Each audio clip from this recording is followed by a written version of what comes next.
1420년 한양 창덕궁 56세의 한 여인이 숨을 거두고 있습니다. 그녀의 침상 곁에는 남편이 앉아 있습니다. 틈날 때마다 찾아와 병간호를 하던 남편. 한때는 같은 꿈을 꾸었던 동지였고 생사를 함께한 동반자였던 사람. 하지만 이 여인은 지난 10년간 남편의 손에 4명의 남동생을 모두 잃었습니다. 첫째와 둘째는 1410년에, 셋째와 넷째는 1416년에 모두 영모라는 죄목으로 자결 명령을 받고 세상을 떠났습니다. 부모님이 살아계실 때만이라도 죽이지 말아달라고 애원했지만 남편은 듣지 않았습니다. 아니, 들을 수 없었습니다. 이 여인의 이름은 원경왕후 민씨, 남편의 이름은 조선 3대 왕 태종 이방원입니다. 대체 무슨 일이 있었던 걸까요? 한때 왕좌를 함께 만들었던 부부 사이는 왜 이토록 처절한 비극으로 끝나야 했을까요? 그리고 원경왕후의 4 남동생들은 정말 영모를 꾀했던 걸까요? 아니면 태종의 권력 강화를 위한 희생양이었을까요? 오늘은 조선 초기 가장 비극적인 가족사 원경왕후와 민씨 가문의 몰락 이야기를 들려드리겠습니다. 이야기는 1382년으로 거슬러 올라갑니다. 당시 20살의 이방원은 아버지 이성계의 5째 아들이었습니다. 어머니는 첫째 부인 한씨였지만 이방원은 8살 때부터 아버지의 후처인 강씨, 훗날의 신덕왕후 집에서 자랐죠. 왜일까요? 이성계는 무신 가문 출신이었습니다. 홍건적과 왜구를 물리친 영웅이었지만 고려의 권문세족 중심부에는 들어가지 못했습니다. 문신학자가 없었기 때문이죠. 이성계는 자식들 중 가장 총명했던 이방원을 개경 최고의 교육 환경으로 보냈습니다. 그곳이 바로 권문세족 집안 딸인 강씨가 있는 곳이었습니다. 강씨는 이방원을 친자식처럼 사랑했습니다. 어찌하여 내가 낳지 않았는가? 실록에 전해지는 그녀의 말입니다. 이방원도 강씨에게 효성을 다했다고 기록되어 있습니다. 하지만 이방원에게는 또 다른 인연이 있었습니다. 바로 민제의 딸 민씨와의 혼인이었죠. 민씨 역시 고려의 명문가 출신이었습니다. 이 혼인으로 이방원은 정치적으로 더욱 탄탄한 기반을 갖추게 됩니다. 그리고 1388년 위화도 회군, 이성계가 요동정벌을 위해 떠났다가 군사를 돌려 개경으로 돌아온 사건입니다. 순식간에 이방원의 가족은 역적이 될 위기에 처했습니다. 이때 이방원은 어떻게 했을까요? 그는 포천에 있던 친어머니 한씨를 급히 모셔왔습니다. 그리고 향한 곳은 아내 민씨가 있는 자신의 집이 아니었습니다. 바로 강씨의 집이었습니다. 자신을 키워준 두 어머니와 함께 이방원은 가족의 목숨을 지켜냈습니다. 위화도 회군 이후 이성계는 고려 최고의 권력자가 됩니다. 하지만 개혁의 길은 순탄치 않았습니다. 고려를 지키려는 세력의 정점에는 정몽주가 있었죠. 1392년 선주교, 이방원은 정몽주를 제거합니다. 스승으로 모셨던 사람이었지만 정몽주는 이방원이 목숨을 걸고 지킨 가족들의 목숨까지 위협했습니다. 고려를 위해서라면 이성계 일가를 모두 제거할 준비가 되어 있었던 것이죠. 긴 고심 끝의 결단이었습니다. 하지만 이성계의 반응은 냉담했습니다. 내가 사약을 마시고 죽고 싶은 심정이다. 이성계는 정몽주를 설득해서 함께 새 나라를 만들고 싶었습니다. 아들이 그 계획을 망쳤다고 생각했던 것이죠. 분노한 이성계 앞에서 이방원을 편든 사람이 있었습니다. 바로 강씨였습니다. 강씨는 오히려 이성계를 질책했습니다. 그리고 1392년 조선이 건국됩니다. 이성계는 태조가 되었고 첫째 부인 한씨가 건국 1년 전 세상을 떠났기 때문에 강씨가 조선 최초의 왕비 신덕왕후가 됩니다. 자연스럽게 세자 책봉의 순간이 다가왔습니다. 조선 건국에 누구보다 큰 공을 세운 이방원. 당연히 그가 세자가 될 거라 모두가 생각했습니다. 하지만 태조 이성계는 강 씨의 둘째 아들, 당시 8살이었던 이방석을 세자로 책봉합니다. 이방원은 충격에 빠집니다. 공신 책봉에서도 배제되었습니다. 둘째 형 이방과와 이복 동생 이방번은 의흥삼군제로 임명되었지만 이방원에게는 아무것도 주어지지 않았습니다. 더 충격적인 것은 정도전의 태도였습니다. 조선 건국의 동지였고 이방원이 목숨을 구해줬던 사람. 하지만 정도전도 이방석을 지지했습니다. 왜일까요? 정도전은 재상 중심의 정치를 꿈꿨습니다. 어린 나이부터 재상들에게 교육받은 왕이 필요했던 것이죠. 이방원은 이미 너무 많이 알고 너무 강했습니다. 배제된 이방원. 하지만 그의 곁에는 아내 민씨가 있었습니다. 1398년 8월 26일 저녁, 급박한 소식이 들려옵니다.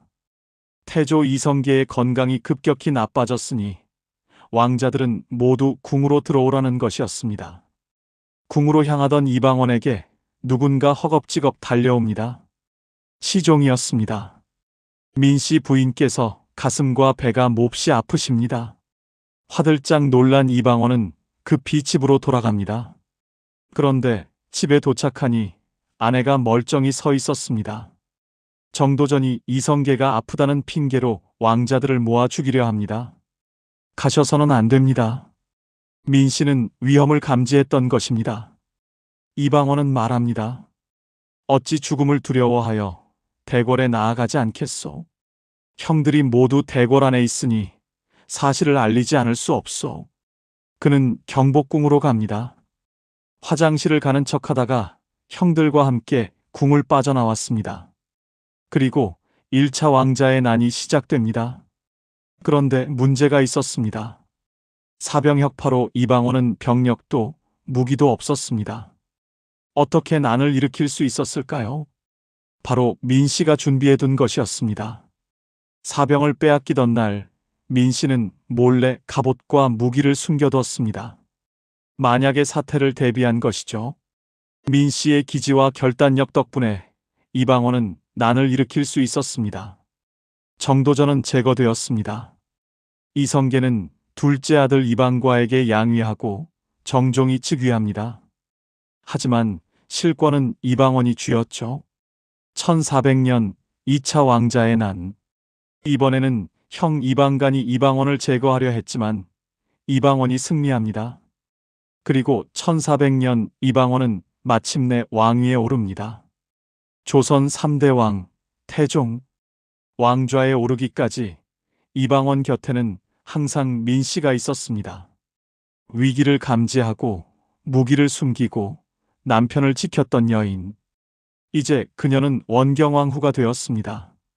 함께 만든 왕좌. 하지만 이것이 비극의 시작이었습니다.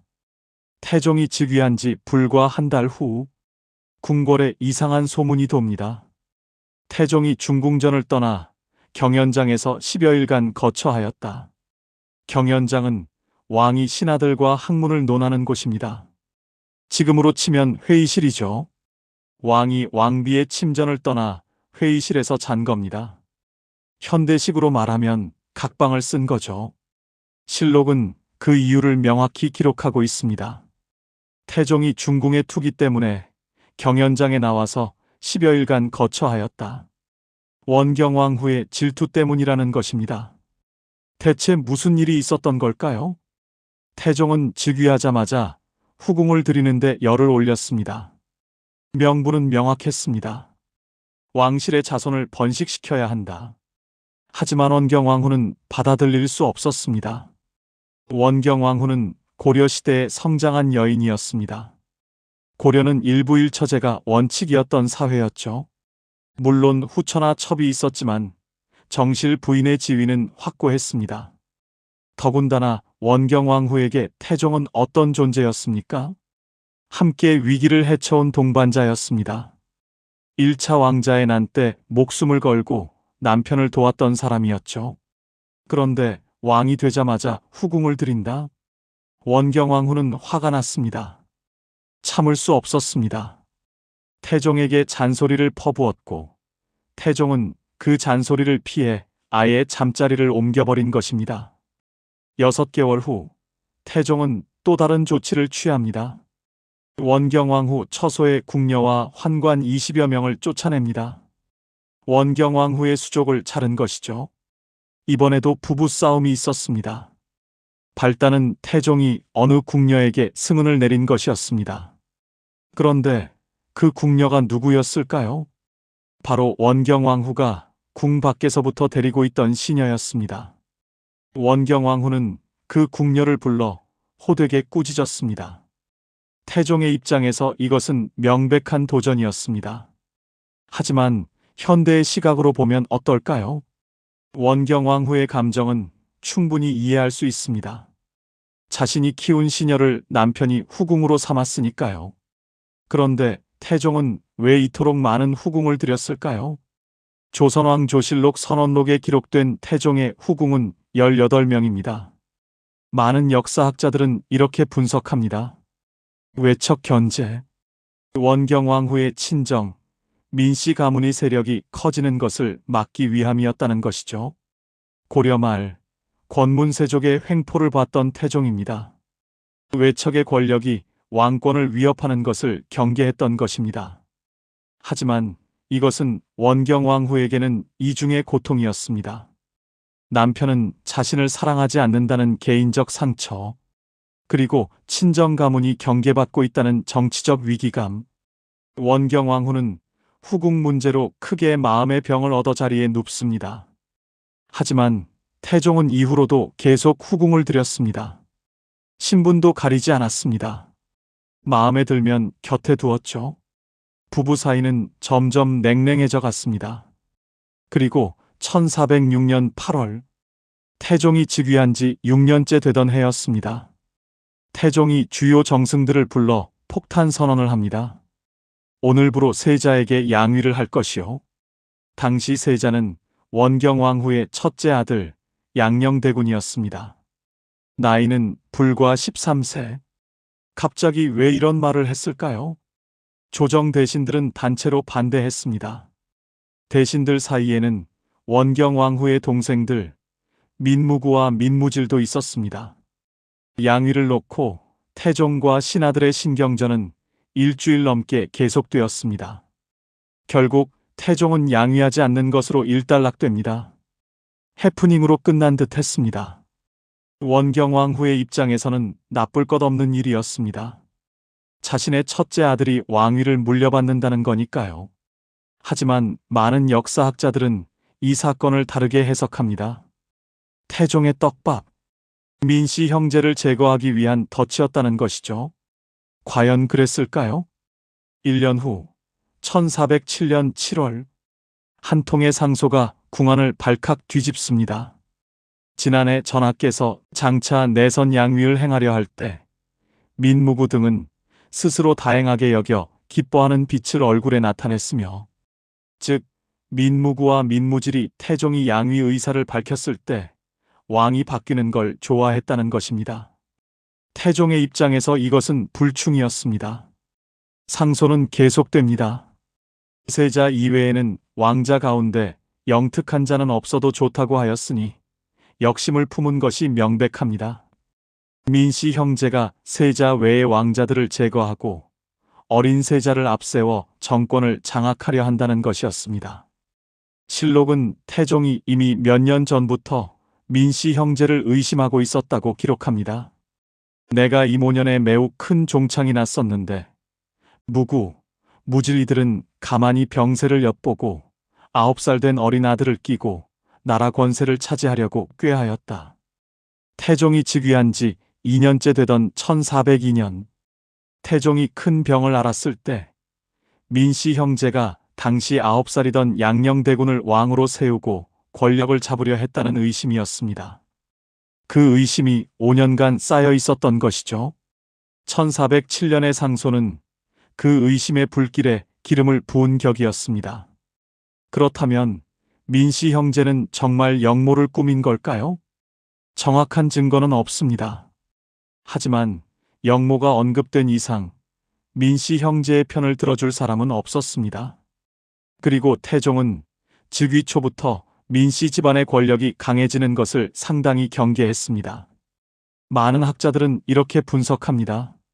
사실 여부를 떠나서 이 상소는 민씨 형제를 처벌하기 위한 명분이 되었다고. 태종은 민무구, 민무질 형제에게 의외로 가벼운 벌을 내립니다. 유배였습니다. 그런데 이때 누군가로부터 태종에게 요청이 들어옵니다.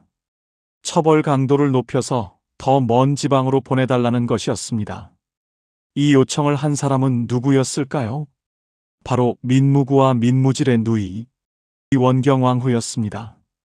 원경왕후는 알고 있었습니다. 남편이 이미 동생들이 영모를 꾸몄다고 확신했다는 것을. 그래서 이대로 용서하지 않을 거라는 것을. 그렇다면 차라리 더 멀리 보내서 더 큰 벌이 떨어지기 전에 목숨만은 부지하게 하자. 선수를 친 것입니다. 원경왕후는 남편 태종을 찾아가 한마디를 던집니다. 제발 부모님이 살아계실 때는 죽이지 말아달라. 용서는 바라지도 않았습니다. 다만 아버지 민재가 살아있는 동안만이라도 죽이지 말아달라고 간청한 것이죠. 얼마나 슬픈 부탁입니까? 그렇게 간신히 목숨을 부지한 민씨 형제. 하지만 신하들이 들고 일어났습니다. 민씨 형제를 더 엄격하게 처벌해야 합니다. 끊임없이 상소가 올라왔습니다.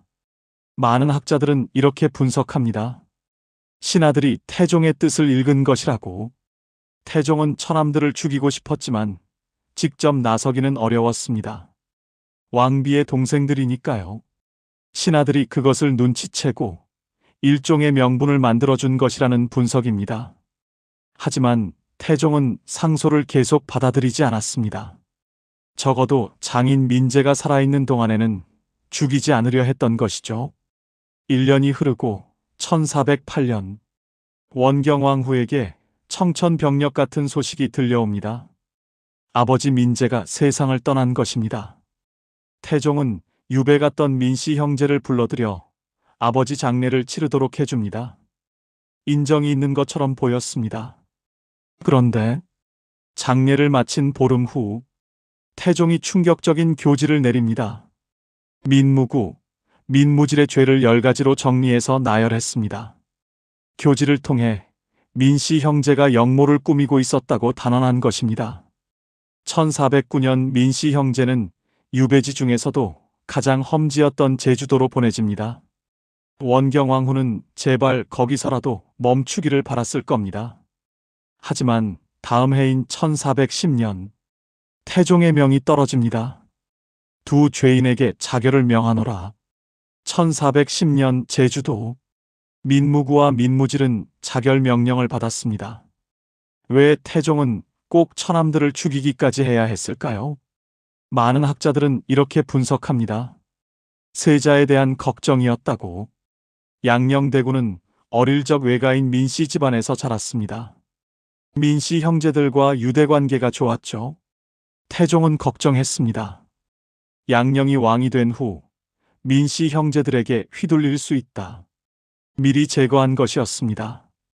어떤 학자들은 한 걸음 더 나아갑니다. 태종이 민씨 형제를 처리하기 위해 일부러 양위 파동을 일으키고 상소로 덫을 놓았다고 보기도 합니다. 진실은 알 수 없습니다.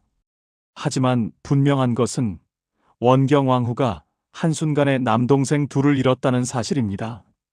원경왕후는 남편 태종을 찾아갑니다. 통곡하면서 원망을 쏟아냅니다. 부모님이 살아계실 때는 살려달라고 했는데, 그렇게 부탁했는데 매몰차게 자신의 부탁마저 짓밟은 남편. 신뢰 같은 것은 완전히 깨져버렸습니다. 그런데 이 상황에서 태종은 가만히 있지 않았습니다. 태종은 원경왕후가 도가 지나치다며 충격적인 말을 합니다. 정비가 민무구의 원망을 품고 여러 번 불손한 말을 하였으니 장차 폐출하고자 하였다.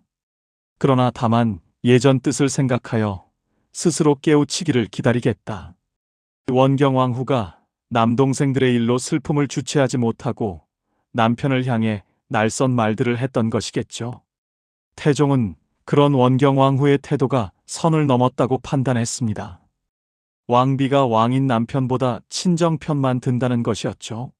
하지만 내가 예정을 생각해서 간신히 참고 있으니 원경왕후는 스스로 반성하고 앞으로는 달라지기를 기다린다. 제발 나서지 말고 남편 뜻에 따르라는 경고였습니다.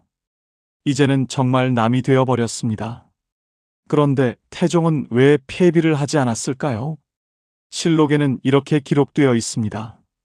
조강지처를 생각하여 참고 갑자기 버리지 못하겠다. 태종에게는 원경왕후에 대한 측은지심이 있었습니다. 그리고 조강지처를 버린 임금은 되고 싶지 않았던 것이죠. 더 중요한 이유가 있었습니다. 세자의 어머니였기 때문입니다.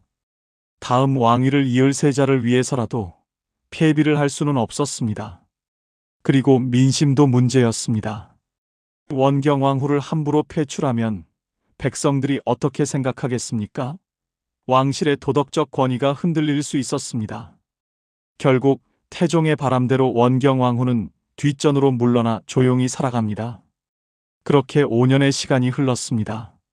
1415년 6월, 원경왕후의 마음을 또 한 번 찢는 충격적인 소식이 들려옵니다. 원경왕후의 살아있는 나머지 두 남동생, 셋째 민무휼과 넷째 민무회에게 죄가 있다며 붙잡아 조사하기 시작한 것입니다. 대체 이 두 형제는 무슨 죄를 저지른 걸까요? 사건의 발단은 2달 전으로 거슬러 올라갑니다. 황주 지역을 다스리던 목사 염청이라는 사람이 있었습니다. 염청이 데리고 있던 노비 한 명이 소송을 냅니다. 산호비에서 풀려나고 싶었던 것이죠. 사헌부에서는 염청의 노비가 맞다고 판결했습니다. 하지만 노비가 재심을 요청했고 태종이 직접 판결을 내립니다. 아니다. 그 노비는 국가 소속이다. 왕의 판결로 노비의 신분이 산호비에서 공노비로 바뀐 것입니다. 염청 입장에서는 어떻겠습니까? 자신의 재산을 빼앗긴 거죠. 염청은 절친했던 원경왕후의 넷째 남동생 민무회에게 하소연합니다. 내 노비가 태종의 후궁과 환관에게 뇌물을 바쳐서 공노비가 된 거다. 너무 억울하다. 이거 좀 봐달라. 자신의 노비가 왕 측근에게 청탁을 했으니 자초지종을 알아봐 달라는 것이었습니다. 절친의 요청을 받은 민무회는 어떻게 했을까요? 궁으로 가서 이런 억울한 사연이 있다고 알렸습니다. 그런데 이 말이 돌고 돌아 태종의 귀에 들어갔습니다. 태종의 반응은 어땠을까요? 나의 판결인데 이 판결에 반하는 행동을 하다니, 내가 대신과 첩의 말을 듣고 이를 부당하게 처리했단 말인가? 불같이 화를 냈습니다. 태종은 당장 민무회와 염청을 잡아와 직접 신문했습니다. 그런데 그때 원경왕후가 피가 거꾸로 솟는 말을 듣게 됩니다. 누군가 태종에게 민무회와 민무휼에게 또 다른 죄가 있다며 고발했다는 것이었습니다. 고발한 사람이 누구였을까요? 너무나 충격적입니다. 바로 원경왕후의 큰아들 세자 양녕대군이었습니다. 국문을 받아 마땅한 죄인들이옵니다. 일전에도 저를 찾아와 불충한 언사를 행한 적이 있사옵니다. 전하께서 자결을 명하신 두 외숙부가 사실은 죄 없이 억울하게 죽었다고 말했사옵니다. 원경왕후의 사랑하는 큰아들이 외삼촌들을 고발한 것입니다. 세자 양녕대군이 고한 사건의 전말은 이랬습니다. 2년 전 원경왕후가 아플 때 세 아들이 병시중을 들고 있었습니다. 그때 민무휼과 민무회가 병문안을 왔고 세자 양녕대군과 이야기를 나누게 되었죠. 삼촌 민무회가 세자에게 말했습니다. 형들이 죽은 게 억울합니다. 이때 양녕대군이 뭐라고 했을까요? 외삼촌들의 가문은 깨끗하지 않습니다. 양녕대군은 아버지 태종이 옳은 판단을 했다고 말한 것입니다. 이 말을 듣고 넷째 민무회가 발끈했습니다. 세자 저하께서는 우리 가문에서 자라지 않으셨습니까? 너도 우리 민씨 집안 사람이나 마찬가지다. 그런데 어떻게 그런 말을 하느냐? 섭섭하다는 것이었죠. 그 순간 양녕대군의 얼굴이 확 굳어졌습니다. 듣기에 거북스러웠던 것입니다. 그때 같이 있던 셋째 민무휴는 세자의 표정을 보고 등골이 오싹해졌습니다. 망발이었습니다. 잊어버리시길 바랍니다. 그렇게 삼촌과 조카 사이의 일로 영영 묻힐 줄 알았던 그날의 일. 그런데 2년이 흐른 후 양녕대군이 직접 그 일을 끄집어내서 태종 앞에서 고한 것입니다. 왜 굳이 삼촌과의 일을 고자질한 걸까요? 이것은 양녕대군의 정치력을 보여주는 장면입니다.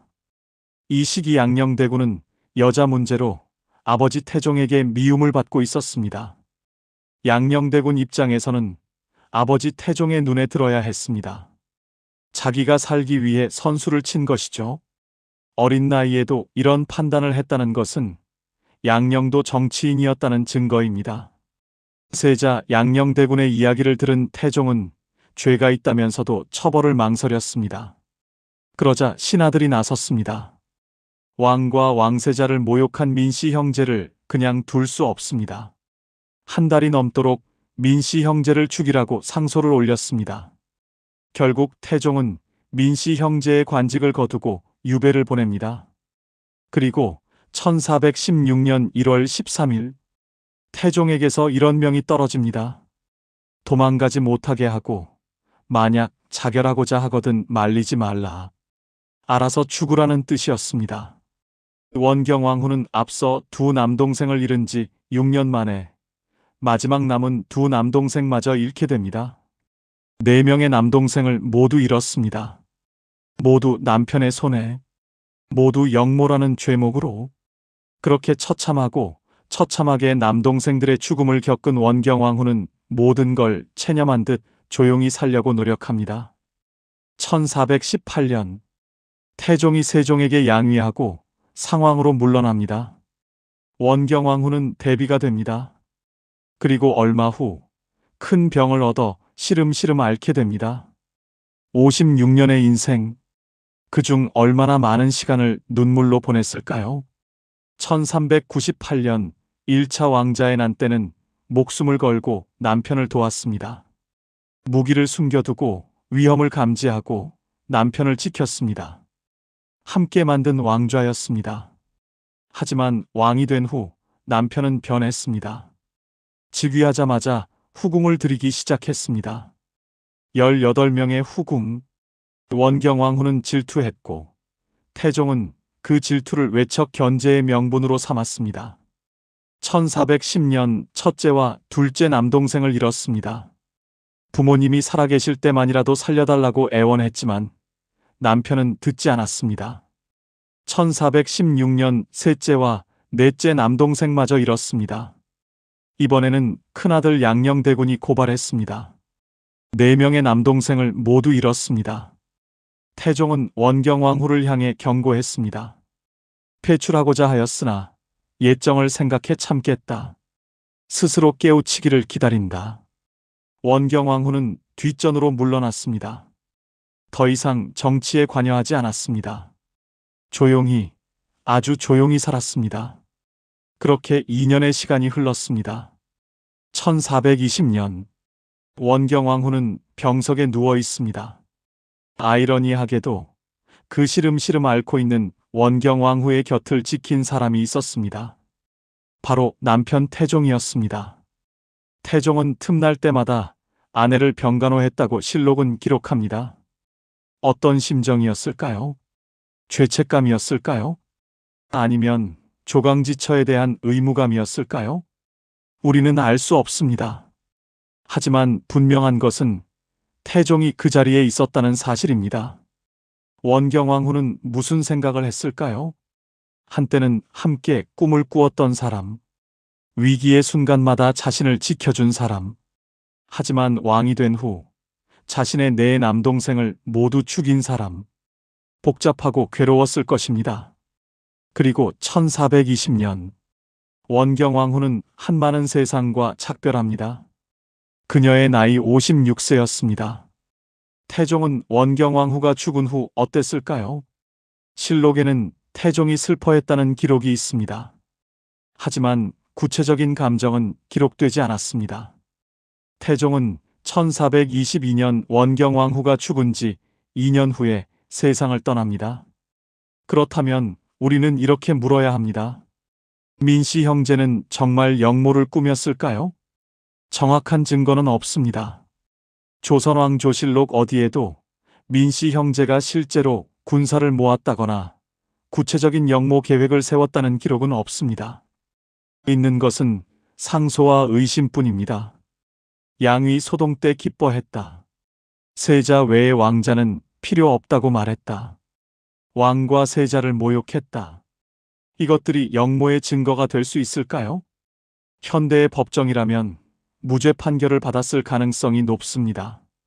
하지만 조선 초기는 달랐습니다. 왕권이 확립되지 않은 시기였습니다.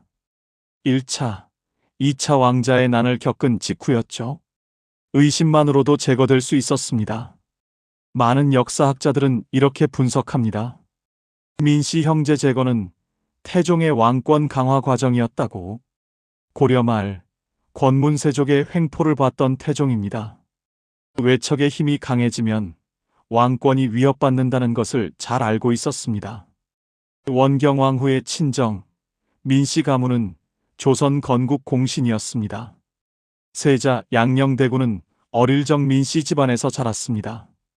만약 양녕이 왕이 되면 민씨 가문의 영향력이 막강해질 가능성이 있었습니다. 태종은 그것을 원하지 않았습니다. 그래서 미리 제거한 것이라는 분석입니다. 어떤 학자들은 더 나아갑니다. 1406년의 양위 파동 자체가 태종의 계획이었다고. 13세 세자에게 양위하겠다는 것은 상식적으로 말이 안 됩니다. 신하들이 반대할 것을 뻔히 알면서 왜 그런 말을 했을까요? 민씨 형제를 떡밥으로 끌어내기 위함이었다는 것입니다.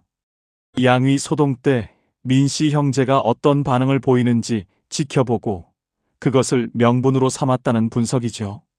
실제로 1년 후 상소가 올라왔고 태종은 그것을 빌미로 민씨 형제를 제거했습니다.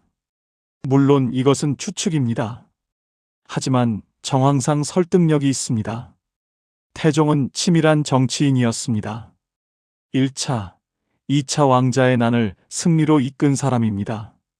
신덕왕후 강씨 사후, 그녀의 무덤을 파내고 왕비에서 후궁으로 강등시킨 사람입니다.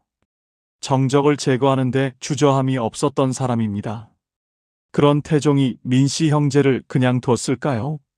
아마도 아니었을 겁니다. 현대 정치학의 관점에서 보면 태종의 선택은 합리적이었습니다. 왕권 강화를 위해 외척을 견제하는 것은 필수였습니다. 하지만 인간적 관점에서 보면 어떨까요? 아내의 네 남동생을 모두 죽였습니다. 아내가 부모님이 살아계실 때만이라도라고 애원했지만 듣지 않았습니다. 정치와 가족, 왕권과 안정. 태종은 정치를 선택했습니다. 그것이 옳았을까요? 역사는 태종을 성군으로 평가합니다. 조선의 기틀을 다진 왕, 강력한 왕권을 확립한 왕, 육조직계제를 실시하고 호패법을 시행하고 신문고를 설치한 왕. 하지만 원경왕후의 입장에서 태종은 어떤 사람이었을까요? 함께 왕좌를 만들었지만 그 왕좌 위에서 가족을 잃게 만든 사람. 역사는 복잡합니다. 한 사람의 업적은 다른 사람의 비극 위에 세워지기도 합니다. 원경왕후와 태종 이방원, 민씨 가문의 이야기는 우리에게 무엇을 말해줄까요? 1420년 원경왕후가 죽고 2년 뒤 1422년 태종이 죽었습니다. 그들은 함께 헐릉에 묻혔습니다. 죽어서라도 함께 있지만 삶에서는 너무나 멀리 떨어져 있었던 부부였습니다. 오늘 이야기가 여러분에게 어떤 생각을 남겼을까요? 역사는 과거의 이야기가 아닙니다. 현재를 비추는 거울입니다. 권력과 가족, 정치와 인간성에 대한 질문은 지금도 유효합니다. 조선왕실 잔혹사, 태종 이방원의 부인, 원경왕 후 민씨 가문의 이야기는 여기서 마치겠습니다. 다음 이야기도 기대해 주세요. 구독과 좋아요는 더 좋은 콘텐츠를 만드는 힘이 됩니다. 감사합니다.